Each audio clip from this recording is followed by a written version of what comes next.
the moment. All I want is for you to come back. Now I'm caught in the middle of life, and I need.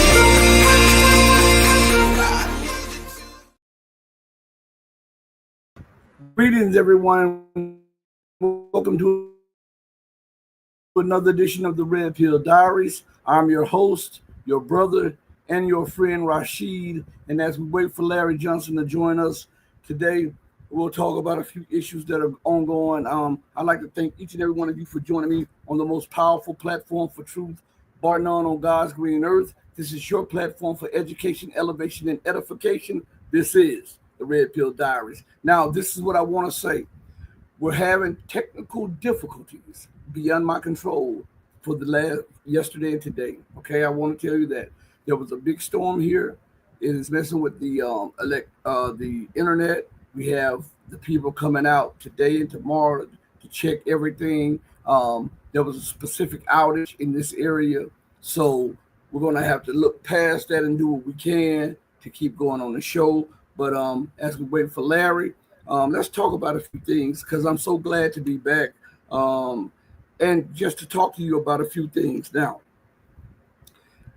we know that there will be and there is a meeting between U.S. President Donald Trump and President of the Russian Federation, Vladimir Putin, and I believe that some of this is theater. I believe, because if you look at it, when you look at a magician, the magician does the sleight of hand. He directs your attention and your eyes somewhere else away from the trick. Okay? And I believe because the United States has become so desperate in its attempt to cower the world, to maintain its position around the globe, and to maintain its world order, that it is now grasping for straws. Now, I'm not saying that there is no deal being made behind closed doors, because frankly and honestly, in this world, you can hardly trust any leader, okay? And that's serious. But I believe that what is going on right now is a geopolitical sleight of the hand. I believe that this meeting that is taking place is to give the United States a little breathing room. I believe it is taking place to also see personally if they can bring Vladimir Putin around to their ideas. I believe this is what is going on. So when we look at this again, remember, sleight of hand. Always when dealing with politicians, all right? When dealing with, shout out to Joel Bradford in the building, when dealing with politics, there's always a sleight of hand going on. I call them magicians. Larry is in the building. I'll bring him on the screen and just right now. I'll bring Larry in right now. How's it going today, my friend? Hey, I'm good. How are you? Finally, I'm doing pretty good. Made it on time. Larry, what do you think is going on with the meeting between President Putin and President Trump? Trump needs a win. Putin would like to have good relations with the United States, but the way Trump is, the way this is being portrayed in the States is that Trump is, Putin's desperate to get a deal, that Trump is in the driver's seat, and that Trump's the organ grinder and Putin's the monkey and has to dance around. Well, if anything, it's just the opposite. Trump is, he's raising expectations for a deal, and then at the same time lowering expectations, and there won't be a deal. I mean, he literally is on complete opposite sides of the issue in the same day. And they're just waiting for him now to come on. He's going to make some remarks about Social Security, but I'm sure he'll talk about the summit tomorrow.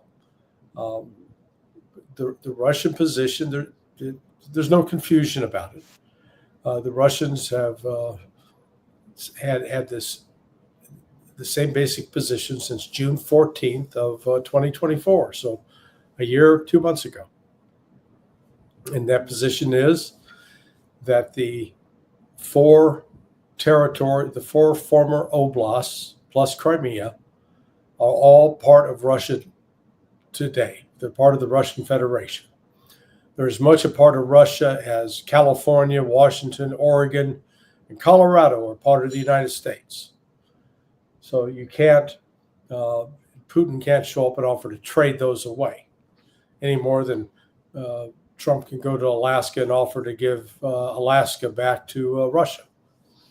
It's just, it's constitutionally not possible. The second thing is the Russians will continue to insist on is the end of NATO support and NATO involvement in Ukraine. And they're gonna end that one way or the other. They'll either end it through diplomacy, through negotiations, where the West finally, pulls its head out of its ass and says we're not going to do this anymore, or they'll do it militarily, and which is what really Russia is doing right now. They're in the process of tearing open the Ukrainian defensive line, and Ukraine is panicking, along with many in Europe. That has to come to an end. The NATO relationship. I could see the possibility that Putin would give Trump some throwaway. He said, "Look, I'll withdraw my forces from Dnipropetrovsk, Sumy, and Kharkiv if Ukraine withdraws its forces from those areas, and there is a halt to Western military aid to Ukraine." And so that way Trump can come and say, "Hey, I got the deal. This is all, Ukraine's got to pull out, but Russia's going to pull out." And Ukraine will say, "Hell no, we're not going to take that deal because we're too busy making other people die for us." So, they'll probably, I anticipate that the summit will end in a way that Trump and Putin will be agreeing to meet again in Russia, and Trump will get a big tour to get to go to Russia, to probably to Moscow. We shall, but beyond that, there's no chance that the Russians are going to surrender, or the Russians are going to give up the military advantage they have right now on the ground. They're doing phenomenally well. Well, Larry, how could they pull out of Kharkiv? Isn't that one of the regions that Russia declared that would become part of the Russian? No, that's Kherson. Oh, Kherson. Okay. Yeah, Kherson, Zaporizhia, Donetsk, Luhansk. Kharkiv is near Kursk, and the Russians. What the Russians have said or intimated is, if Ukraine doesn't take the current deal, which is recognize that Crimea, Donetsk, Luhansk, Kherson, Zaporizhia are Russian, recognize that's Russian. If you don't take that, then the next time we come back with a deal, with an offer, it's also, we're going to have Dnipropetrovsk, we're going to have Kharkiv, we're going to have Sumy, Poltava, and we're going to take those too. That's the Russian approach. Well, will it make sense for them to accept a deal like that and leave Odessa, so that the West can use that port to as a trading point? Because the West is adamant about keeping control of Odessa for Ukraine to make it a viable state, and Russia and Odessa was once Russian land. Yeah, well, I think the way Russia's calculating is it's going to put this offer directly in front of Trump. And Trump will either reject it, try to modify it, or accept it. I mean, those are the only three possibilities. If Trump rejects it, then, Russia's in great shape. They'll say, hey, we offered a peaceful settlement. They're the ones that rejected it. If Trump wants to modify it, there's really, Russia has no flexibility. They're inflexible when it comes to giving up the territory that they now have. It's now officially part of Russia. And they're inflexible with regards to NATO and the continued support for Ukraine. But then if Trump comes out and embraces it, says, yeah, this is a reasonable deal, the Russians know that Ukraine's not going to accept it. But that's okay, because that way they get to say, we made this deal, this offer, Ukraine rejected it. Okay, now there's going to be a new deal, and then the tougher deal. And we've seen the evolution of this. If you go back to March of 2022 into April, when the Russians and Ukrainians were negotiating in Istanbul, Turkey, at that point, the Russians were willing to accept an agreement which would have left Donetsk and Luhansk as part of Ukraine. So they weren't even insisting in 2022 that Donetsk and Luhansk become part of Russia. Well, when that deal was blown up, we saw what happened. In September, the deal blew up. April of 2022, the Russians organized elections in Zaporizhia and Kherson, Donetsk, and Luhansk.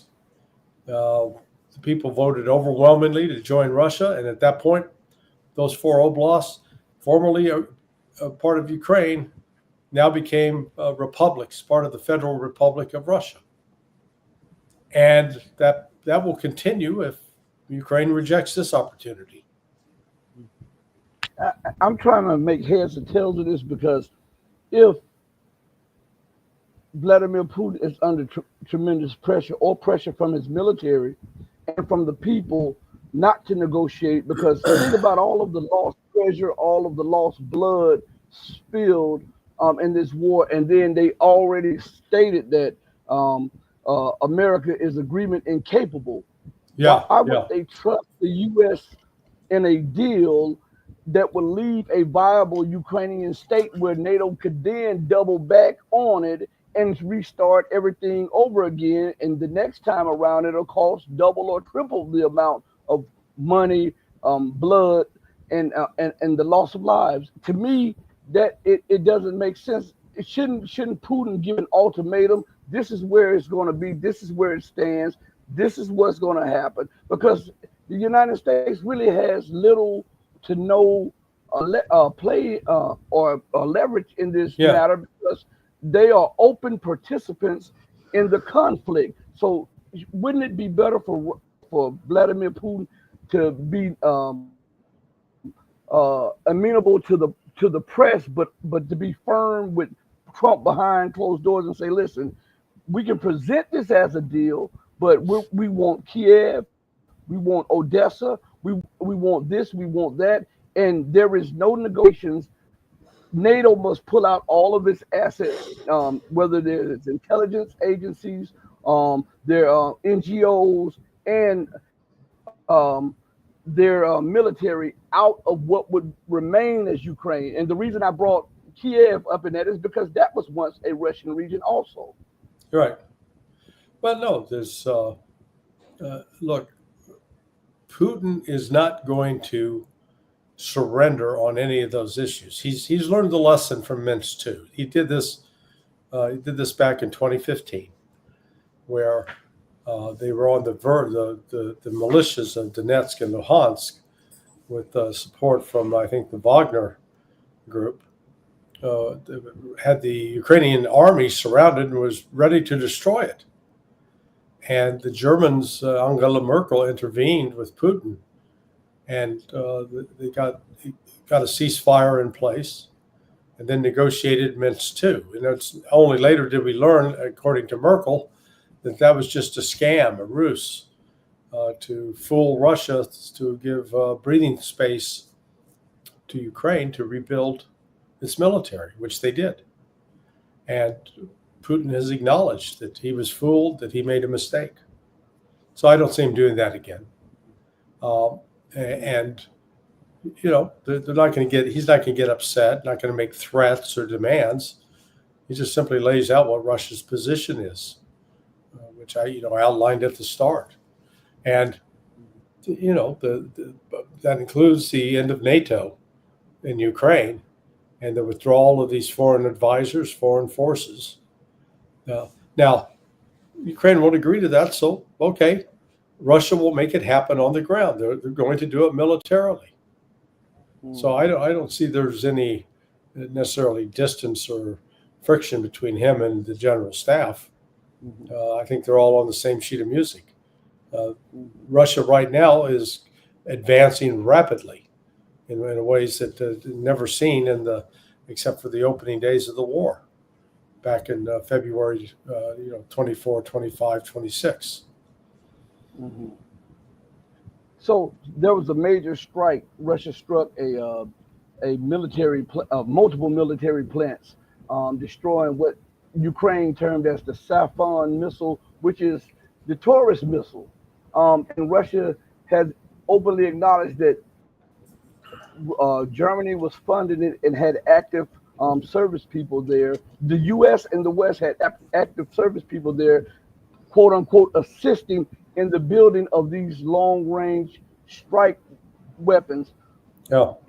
Do you believe that if Vladimir Putin agrees to a halt or agrees to a deal, that this would erode his support at home? Because he's been riding on 80 and 90% support, and now the Russian people are saying, "Hey, let's get this thing over with," because you cannot trust America, you cannot trust NATO. Well, actually, I think they're that's what they're doing. I've seen no indication that Putin's going to make a deal that would result in an immediate ceasefire, a halt to Russian military activities that are underway, and an acceptance of NATO presence in Ukraine. None of that's going to happen. There's just, because if he did such a thing, then he'd be removed as president. He would, lose his support, as you correctly note. But no, I've seen no evidence whatsoever that that's what he's, thinking or planning to do. So where does that leave President Trump and his position, Mr. Art of the Deal, when he's saying that he's looking for a deal? If Russia is firm, and they have been saying the same, they've been openly stating the same demands since before the start of the special military operation, and Trump is stating that he's disappointed in Vladimir Putin, because one minute Vladimir Putin, and we know this is political theater, but right. One minute Vladimir Putin agrees to X, Y, and Z, and the next minute he's quote unquote bumming schools and orphanages. Where does this leave the empire and the emperor that has no clothes? He's going to be scurrying around Anchorage looking for a big tube of lipstick, because he's going to have to use that lipstick on the pig as he's putting it after the summit's over. Okay. Yeah. Good. This is like, I've likened it to, it's like having to dress up Jabba the Hutt, make him look pretty. That ain't happening. So he'll probably declare victory. Oh man, we had the best meeting ever. There's never been a meeting this good. I mean, my God, it was like, God himself couldn't have had a meeting this good. And so we're going to meet again in Moscow. And well, what did you accomplish? Oh, we made progress, but I'm not free to discuss it right now. Something like that.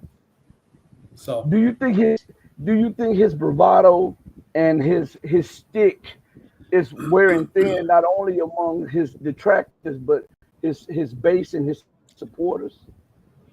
I can only speak for myself. It just downright pisses me off. I admit I supported Trump, and I saw he was, and in fact, it's still better than if we had that Kamala Harris in there, for God's sakes. She's just, not a smart person. But Trump's problem is he is so just terribly insecure. That's why he's always talking about me, me, me, me, me. I did this, I did that. The same with Barack Obama. They share that in common. But I know a friend of mine who's been around Trump and in personal meetings and such. He says, Trump was, as a kid, he was the kid that when it came time to choose up sides, to choose someone to play on your football team or your baseball team or your basketball team, Trump always got chosen last. Nobody wanted him on their team. And, they really gave him a complex as a kid. And that's carried over with him into his adult life. That, he wears his insecurity on his sleeve, which is why you hear him constantly talking about, I need the Nobel Peace Prize. I mean, really, who talks that way? You say, can you have a little bit of humility, for God's sake? Go ahead.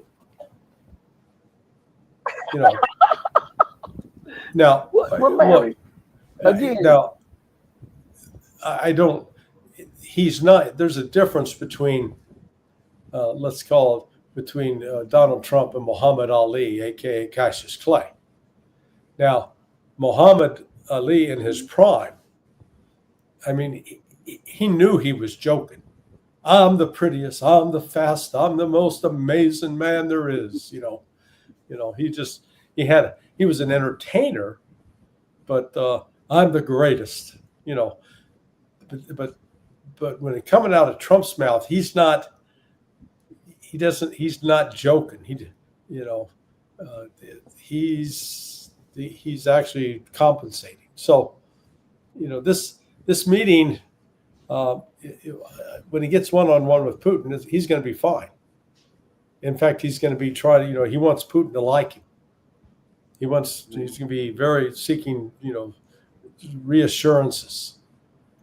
Then it'll be interesting once they come out of the meeting, and it goes from Dr. Jekyll to Mr. Hyde. Do you think he's playing for time? Not just for the Ukrainian-Russian situation, but I'm talking about the Iranian-Israeli situation and the so-called pivot to Asia, because America has limits now to her power. People are de-dollarizing, and the economy is like a crapshoot, and we see there's a growing divide amongst the politicians and the people whom they govern. Do you think that he's trying to buy a little time and reposition America away from the Russian conflict somewhat, so that they can focus more on Iran and China? Well, see, you're talking common sense and strategy, at least how somebody should be looking at it. But that's not Trump. These people that think that Trump's playing 5D chess, I think he struggles to play checkers. His moves are impulsive. They're not well thought out. I'll just give you an example. What's really the number one health problem in the United States? Diabetes, right? Right. Type 2 diabetes. Because we got, we eat so much junk food and overload our systems with sugar. So by the time you get to be an adult, you're unable to produce insulin at the levels you need. Who knows? So the number one country in the world for exporting to the United States the drugs that are used to treat diabetes is Switzerland. And what did Trump do? He imposed bone-crunching sanctions, tariffs on Switzerland. And the Swiss are going, what the hell? Yeah, I mean, because they're not that big of an economy. It's not, they're not China by any stretch.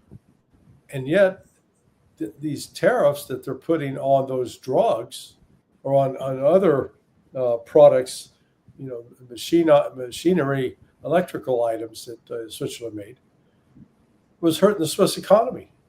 And so now they're angry at the United States. We didn't need to do that.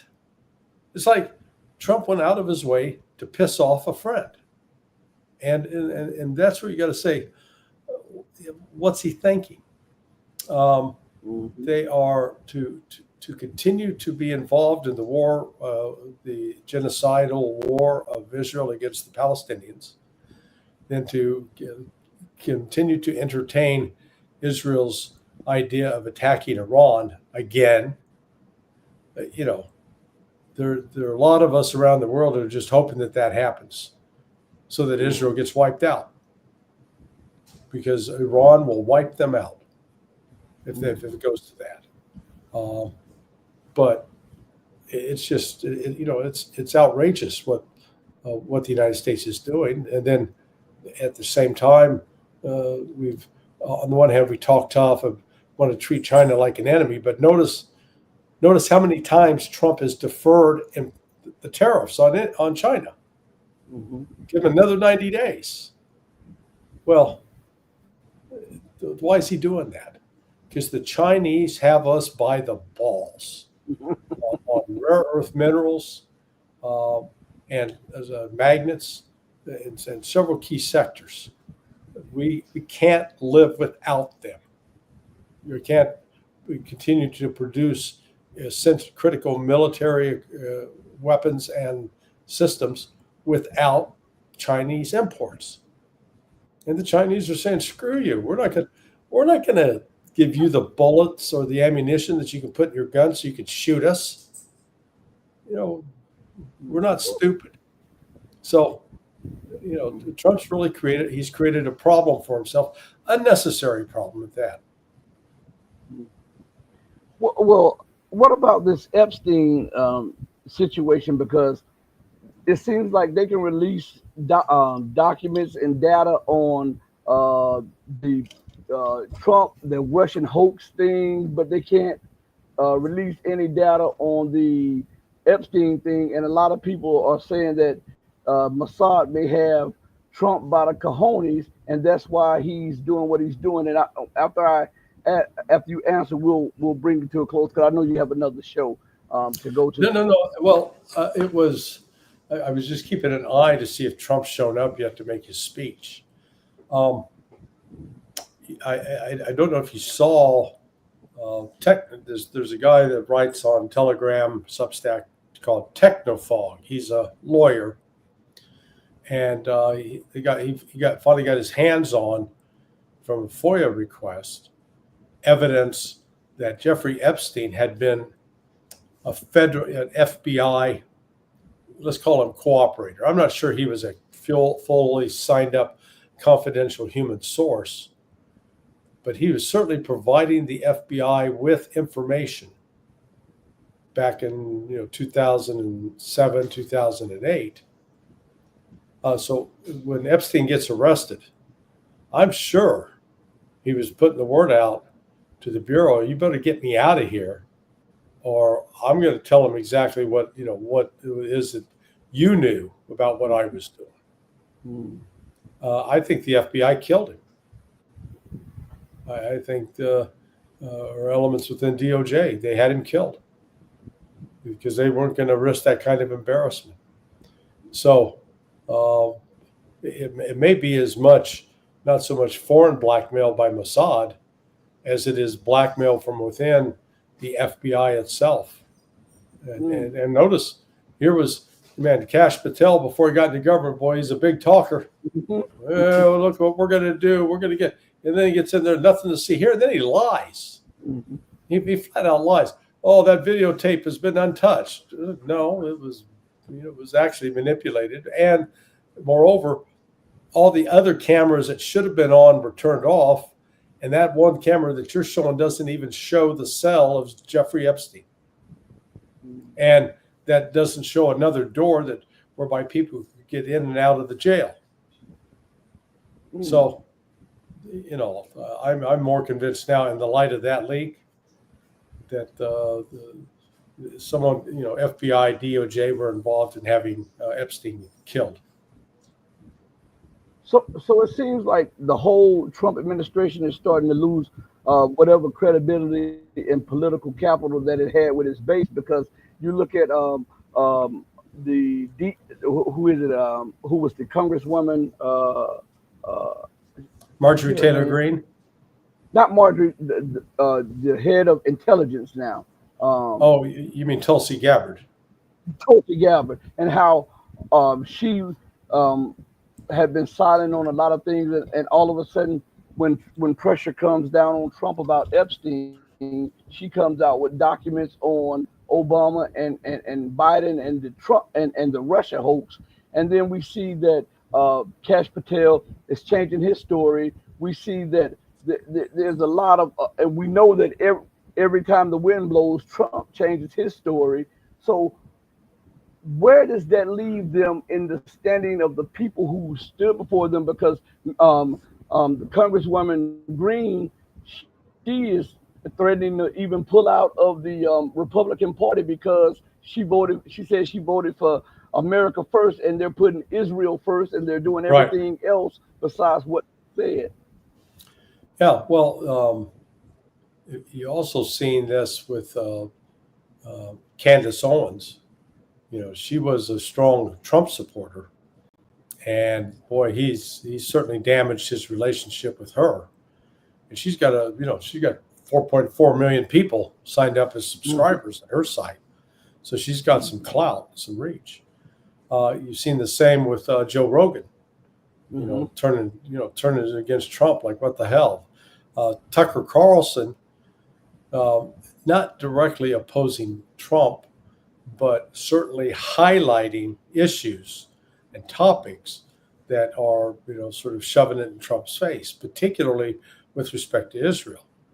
He's done in the last 2 weeks, he had John Mearsheimer on talking about the history of Israel and how, the whole Zionist project was really a fraud. You've got, then he had on this Colonel Aguilar, who twice, who was a witness to the war crimes being carried out in Gaza, was part of the humanitarian relief aid. And then he just had a Orthodox Christian nun on his program the other day who's been living in the West Bank for 30 years and defending Hamas and denouncing Israel. So when you're losing people like that, like Tucker, like Candace, you're making a mistake. And what is it? Last question.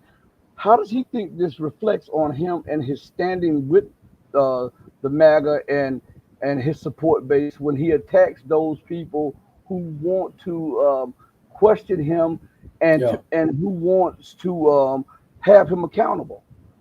Yeah, no, it just, like I said, it alienates the base. So this is about trying to get more support, not less support. And when he turns around, and in particular on the whole Epstein issue, he said, if you think that's important and you're my base, I don't want you to support me. Jeez, really? Yeah, you're that stupid. It's unbelievable. Oh man, Larry, once again, I know you're busy, man, but every time I always got time for you. I appreciate I really appreciate it, man. Appreciate the invite. Man, I really appreciate it, Larry. I'll send you the video in a few minutes, man. Be blessed and be safe. And let's watch this clown show as it continues on. Yeah, but let's hope it works out well. I'm with you. Later. Bye-bye. Bye-bye. Everybody, listen, join us at 6:30 today on the Red Pill Diaries. We'll have Carl Zaw We'll be doing our weekly or bi-weekly or monthly edition of the War Report.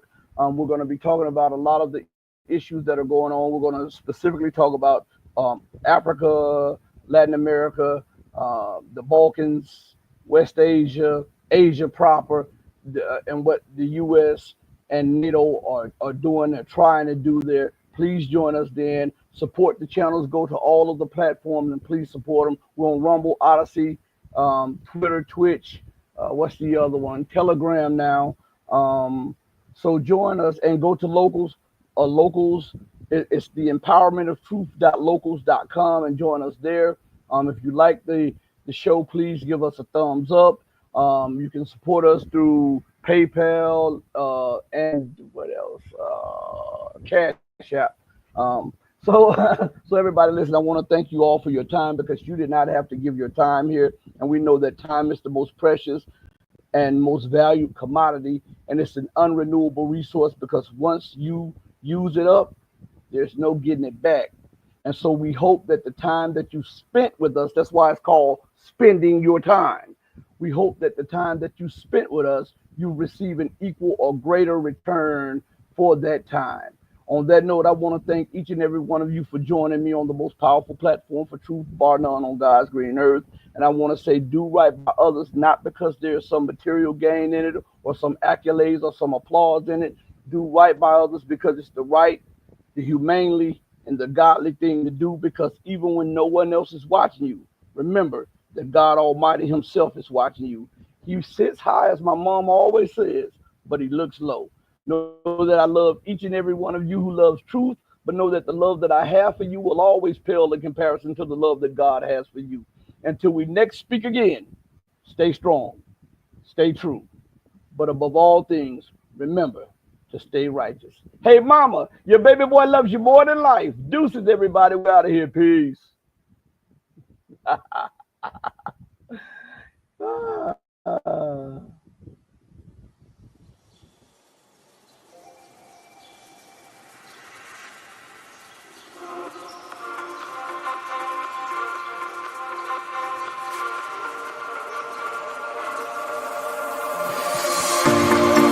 Told you to walk away.